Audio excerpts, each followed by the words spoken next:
बच्चे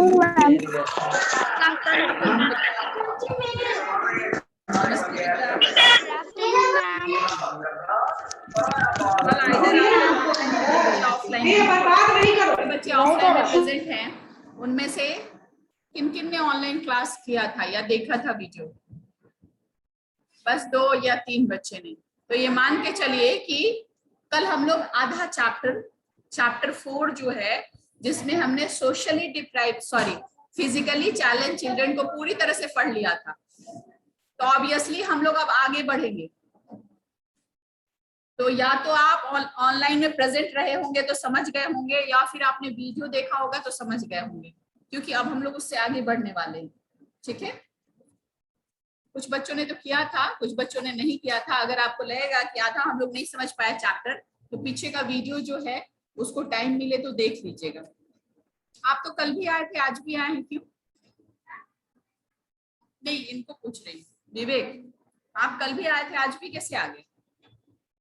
विवेक आपसे पूछ रही, पहले तो आप खड़े हो जाइए। कल जब आप आए थे तो आज कैसे आ गए? कल आए थे ना आप।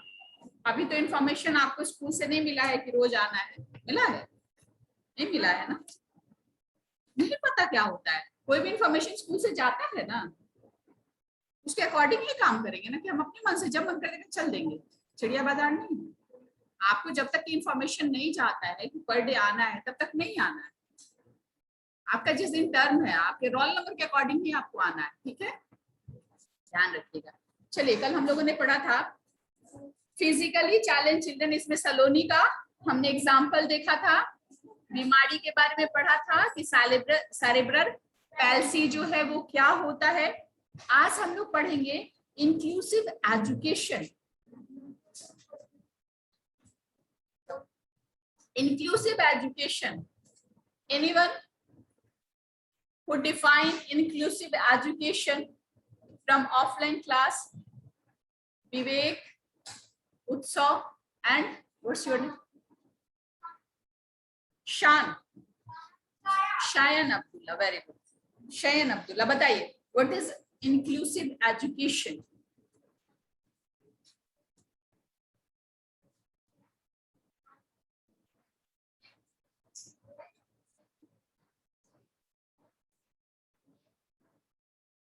Gets education together. ठीक है,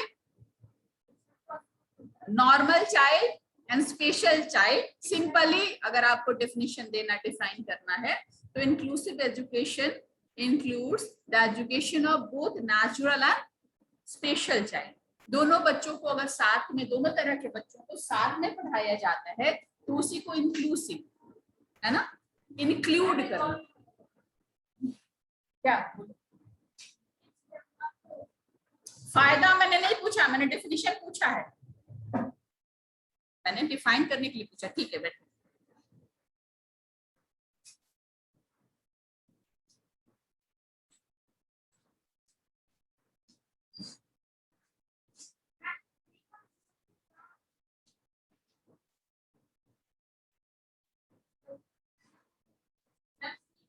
ENCLUSIV, sorry.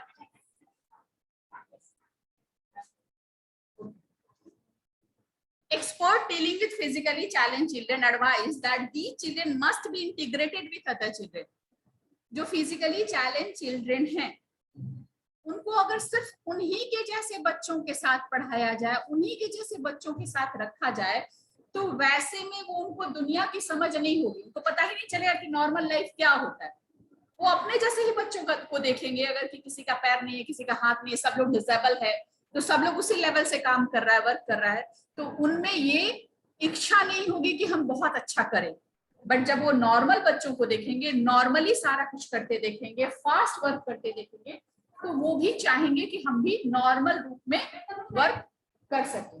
ठीक है, so these type of children must be integrated with normal children, और यही जो है, this is known as inclusive education.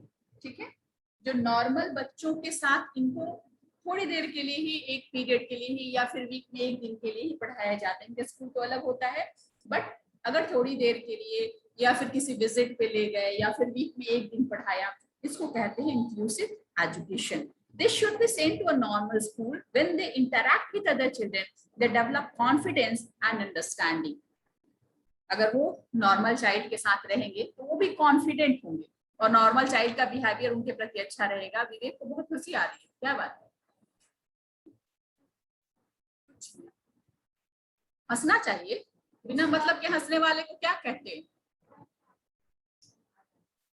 सब बोल दिया, मैंने नहीं कहा। हंसना चाहिए, बट हंसने वाली बात पे हंसोगे ना। क्लास में बैठे हुए हैं, सारे बच्चे पढ़ रहे हैं और हम हंसना शुरू कर दिए तो फिर नॉर्मल नहीं कहलाओगे, फिर स्पेशल कहलाओगे। ठीक है, स्पेशल नहीं बनना है ना। चलिए,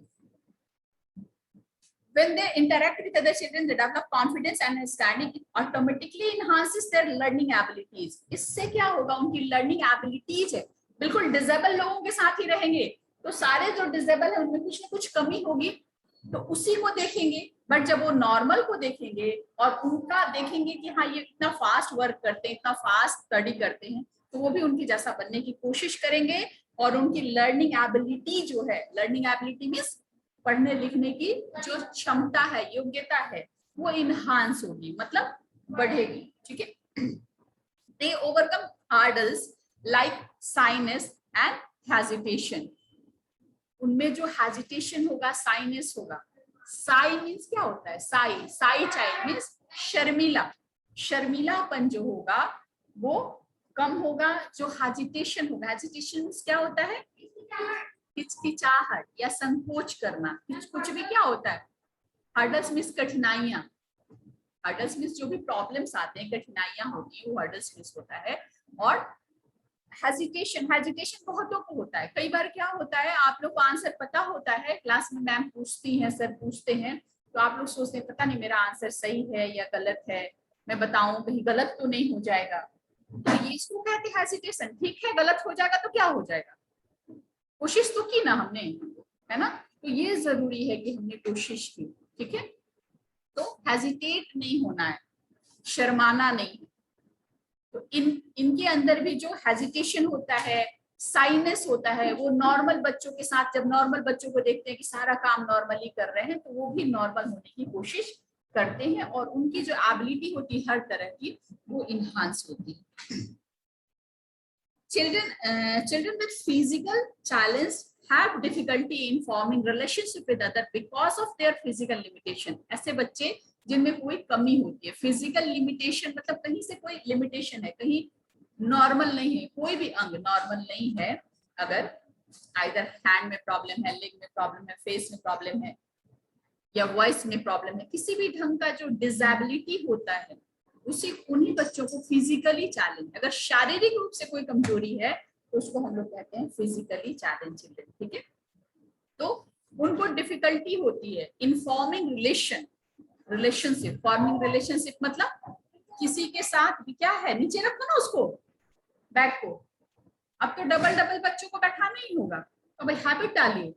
उस साइड वाला जो बच्चा होगा वो कॉर्नर में रखेगा और इस साइड वाला बच्चा बैग को नीचे रखेगा, तभी आप लोग दो बच्चे एक साथ बैठ सकते हैं। ठीक है,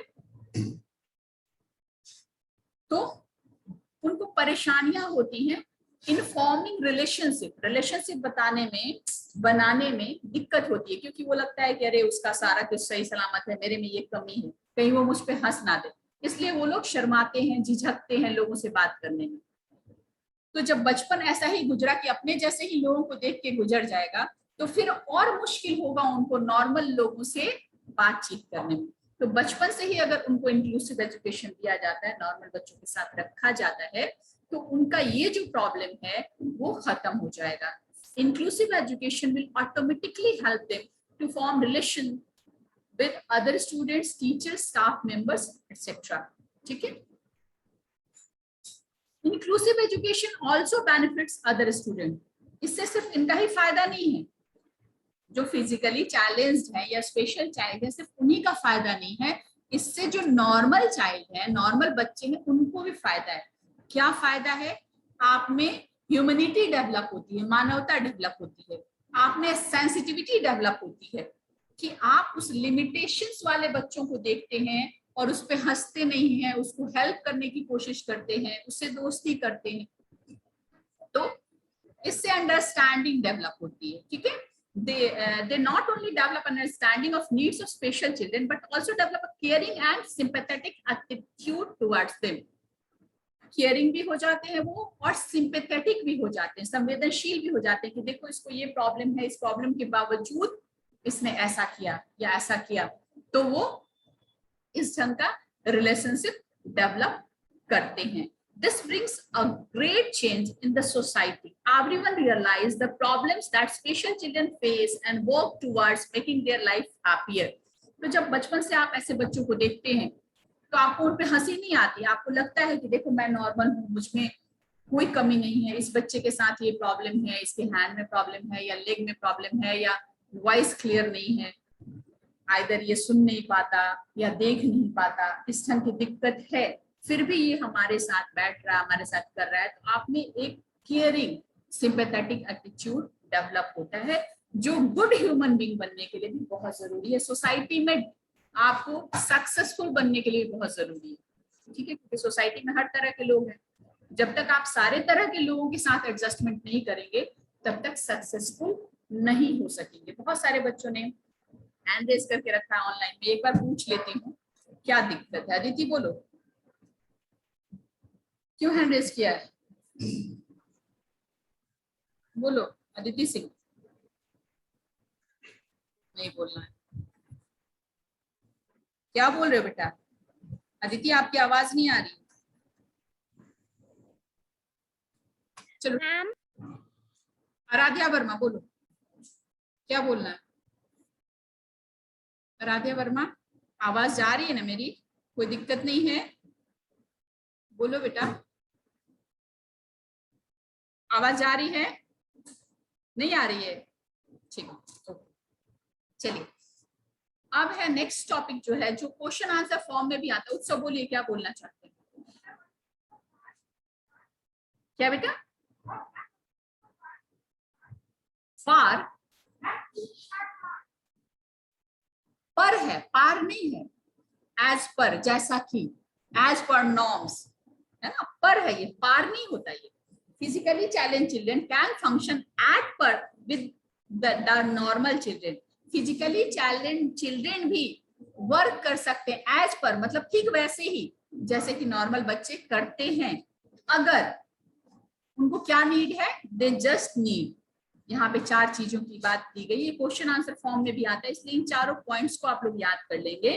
a positive attitude of a people around them, लोगों का पॉजिटिव एटीट्यूड, ये नहीं तो हंस रहे हैं कि अरे देखो ये लंगड़ा के चल रहा है, अरे देखो ये तो बोल भी नहीं पा रहा है, अरे देखो ये तो देख के चल भी नहीं पा रहा है, तो ये सब निगेटिविटी है। निगेटिविटी नहीं होनी चाहिए, जो आसपास के लोग हैं उनका एटीट्यूड जो है पॉजिटिव होना चाहिए। नेक्स्ट है suitable infrastructure. Suitable infrastructure, infrastructure का क्या मतलब होता है, जो उनकी नीड है। इंफ्रास्ट्रक्चर का मतलब ये है कि मान लीजिए कि कोई फिजिकल चैलेंज चिल्ड्रन जिसका दोनों पैर वर्क नहीं कर रहा है, अब उसको ऐसे इंस्टीट्यूशन में जाना है, सीढ़ी पे चढ़ना है, तो कैसे चढ़ पाएगा? तो उसके लिए इंफ्रास्ट्रक्चर होना चाहिए, लिफ्ट होना चाहिए या व्हील चेयर की व्यवस्था होनी चाहिए, ऐसा कुछ होना चाहिए जहां पे वो इजिली अपने कन्वीनियंस से पहुंच जाए, नहीं तो वो चाह के भी नॉर्मल जैसा बिहेव नहीं कर सकता है। मान लीजिए कि कोई देख नॉर्मल पढ़ाना शुरू करे, तो जब बुक ही पढ़ नहीं सकता है तो कैसे पढ़ेगा?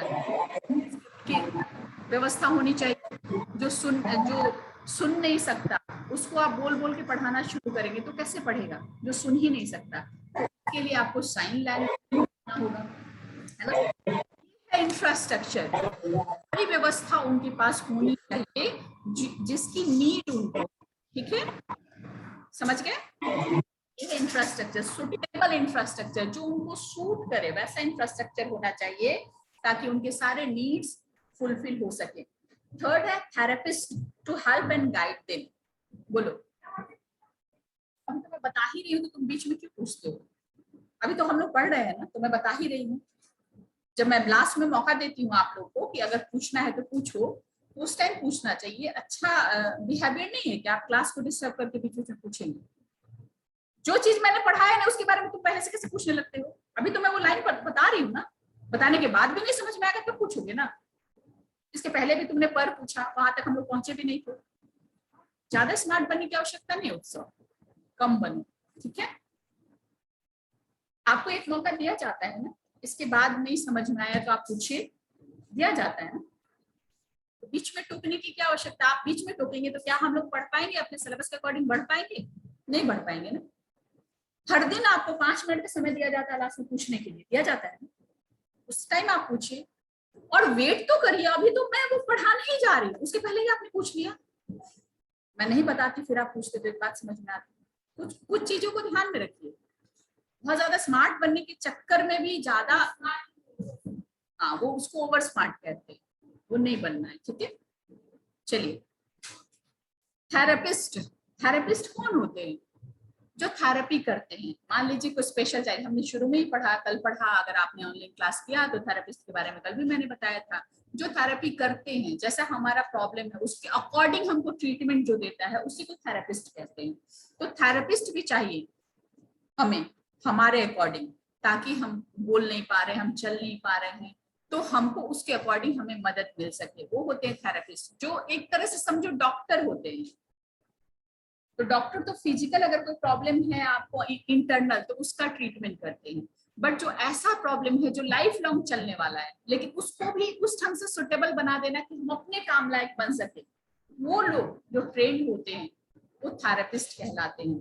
तो उनको थेरेपिस्ट भी चाहिए to help and guide them, जो हेल्प कर सके, गाइड दे सके। And lots of love and care, सबसे इंपॉर्टेंट बात कि उनको बहुत सारा प्यार और बहुत सारा केयर चाहिए हम सबका, ताकि ऐसे जो बच्चे हैं उनको कभी ये फील ना हो कि हम स्पेशल हैं या हम ये नहीं कर सकते हैं। तो इन्हों में दिया भी है, disabled does not mean enable.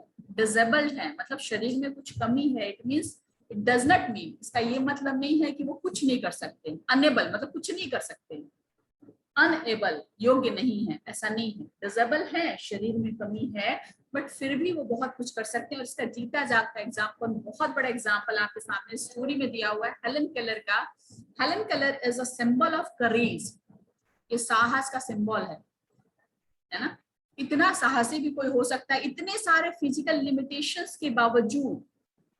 She was the first deaf blind person to get a Bachelor of Arts degree, पहली ऐसी लेडी जो ना सिर्फ अंधी थी, साथ में बहरी भी थी, जो सुन भी नहीं सकती थी। ये तो क्या होता है, अब जो सुन नहीं सकता वो साइन लैंग्वेज से पढ़ता है क्योंकि वो देख सकता है, लेकिन ये बेचारी सुन भी नहीं सकती थी और देख भी नहीं सकती थी। तो वैसे में तो बहुत मुश्किल का सामना करना पड़ा होगा, ठीक है।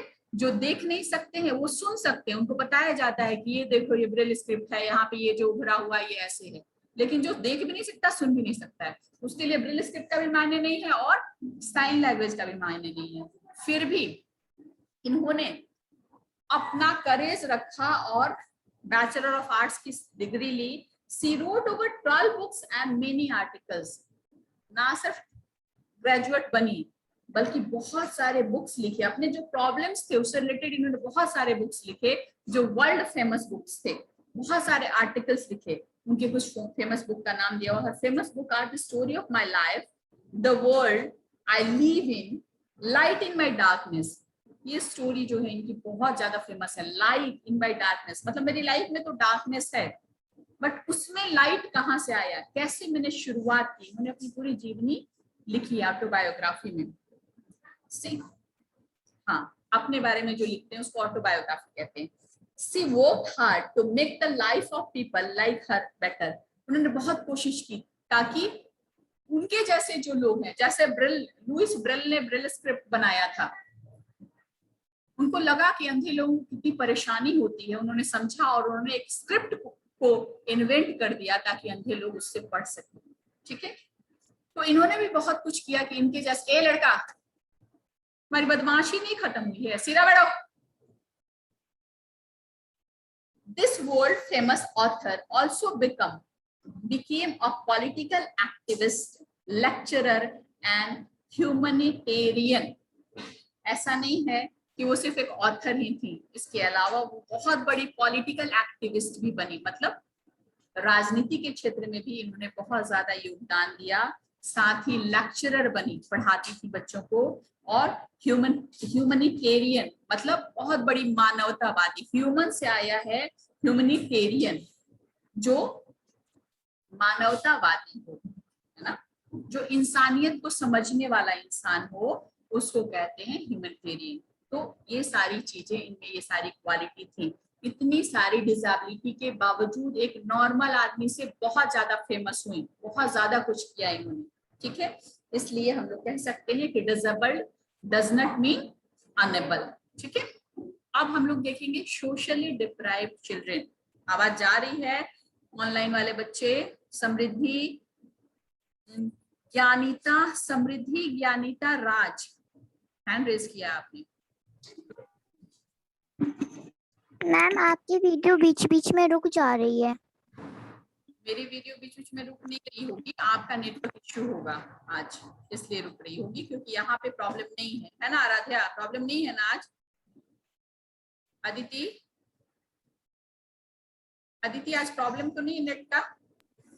No, ma'am, दिख रहा है. It is visible whatever you are saying and whatever you are showing. It is visible and.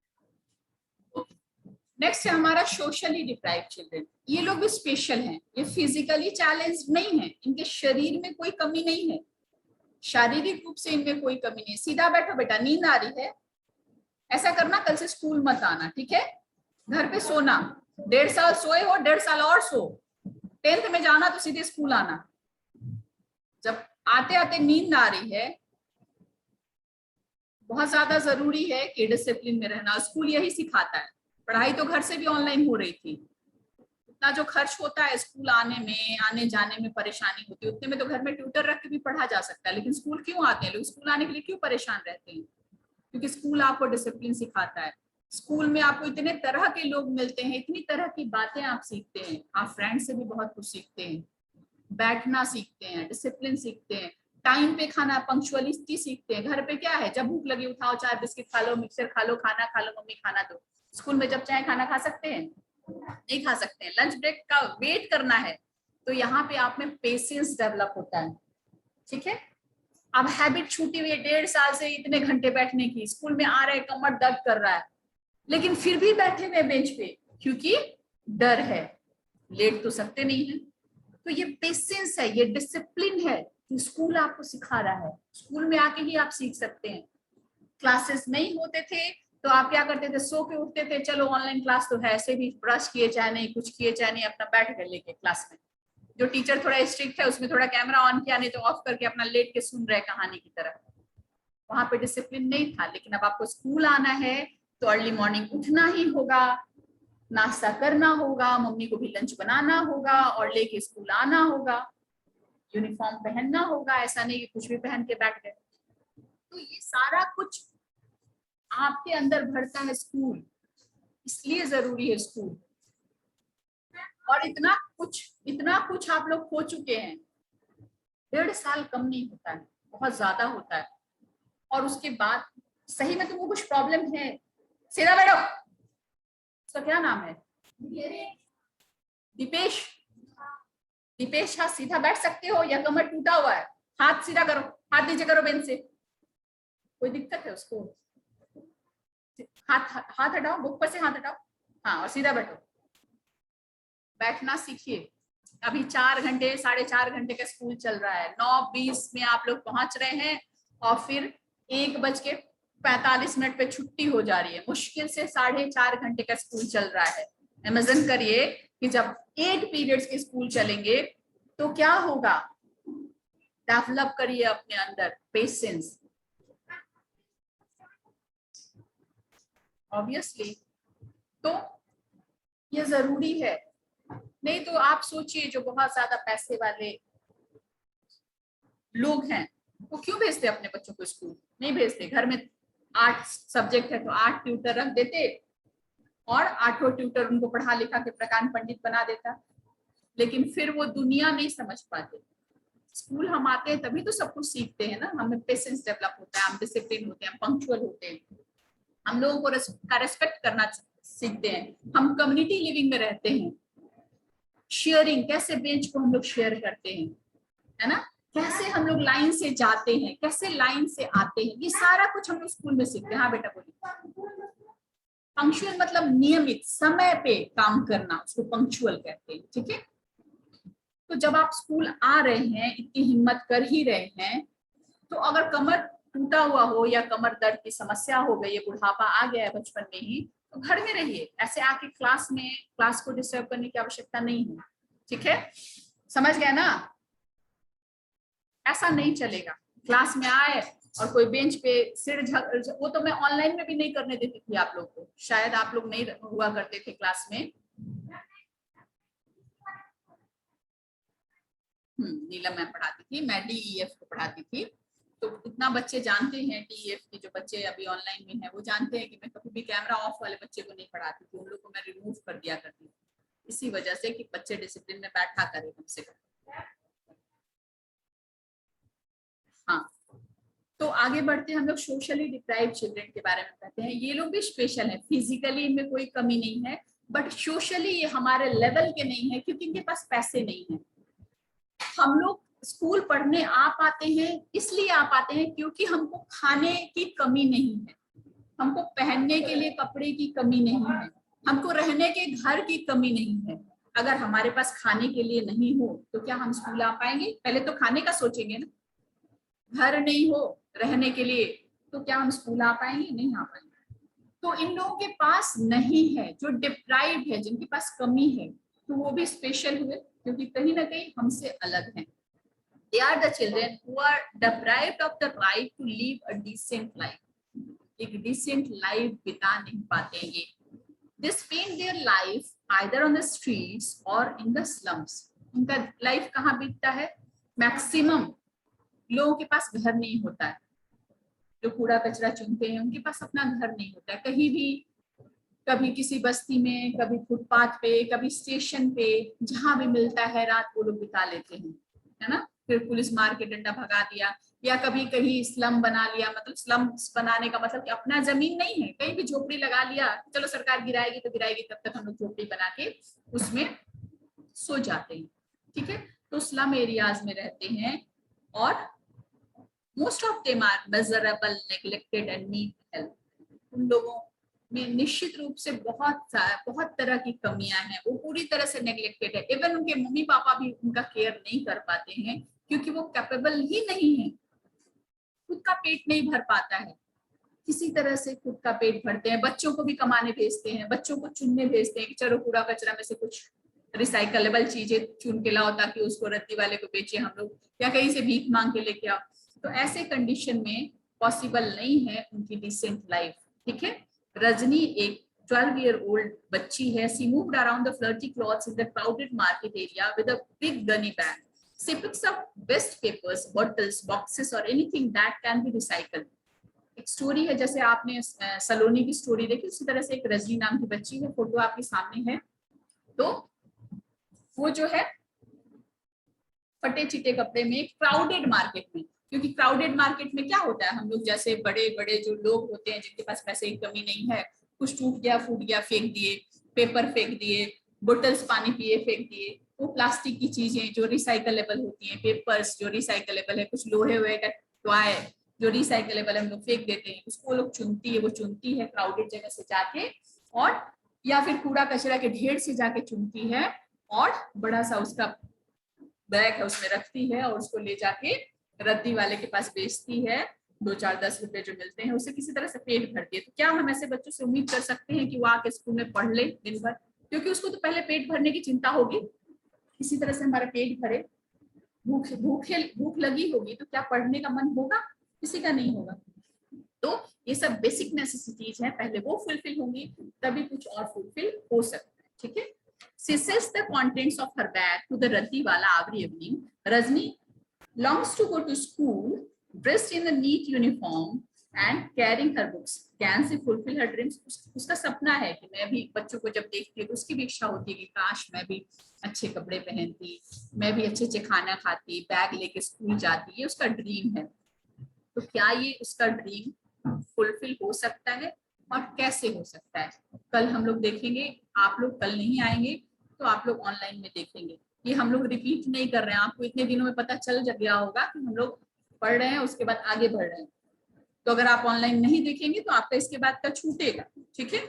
तो इसलिए ऑनलाइन और ऑफलाइन दोनों करिए। अब अगर किसी को कोई परेशानी है तो पूछ सकता है, बोलो क्या बेटा। कोडेड, क्राउडेड, क्राउडेड मतलब भीड़ भरा, क्राउड, भीड़ जहां होती है उसको क्राउडेड कहते हैं, बोलो बेटा। बैचलर, बैचलर ऑफ आर्ट्स एक डिग्री होती है, बीए है ना, बीए का फुल फॉर्म होता है बैचलर ऑफ आर्ट्स, ठीक है। बीएससी का फुल फॉर्म होता है बैचलर ऑफ साइंस, है ना। ग्रेजुएशन की जो डिग्री होती है उसको बैचलर ऑफ आर्ट्स या बैचलर ऑफ साइंस कहते हैं, या बीटेक कहते हैं, बैचलर ऑफ टेक्नोलॉजी अगर आप इंजीनियरिंग कहते हैं, है ना। तो इंटरमीडिएट के बाद 12 के बाद जो डिग्री हम लोग लेते हैं 3 इयर्स का या 4 इयर्स का, उसी को बैचलर डिग्री कहते हैं, ठीक है। बोलो उत्सव। lecturer, lecturer who teach in the colleges is called lecturer। जैसे टीचर स्कूल में पढ़ाते हैं, लेक्चरर कॉलेजेस में पढ़ाते हैं। ह्यूमैनिटेरियन मतलब मानवतावादी, बताया था मैंने बताते समय, तो ध्यान कहीं और रखें।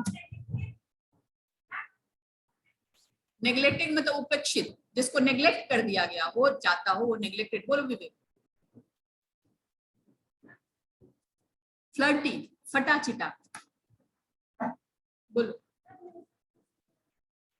मिजरेबल मतलब जिनके साथ अच्छा बिहेवियर नहीं होता हो, बढ़िया बुरा बिहेव, मिसबिहेव जिसके साथ किया गया। क्या बेटा? ह्यूमनिटी, ह्यूमनिटी मानवता। चलिए बेल बज गई।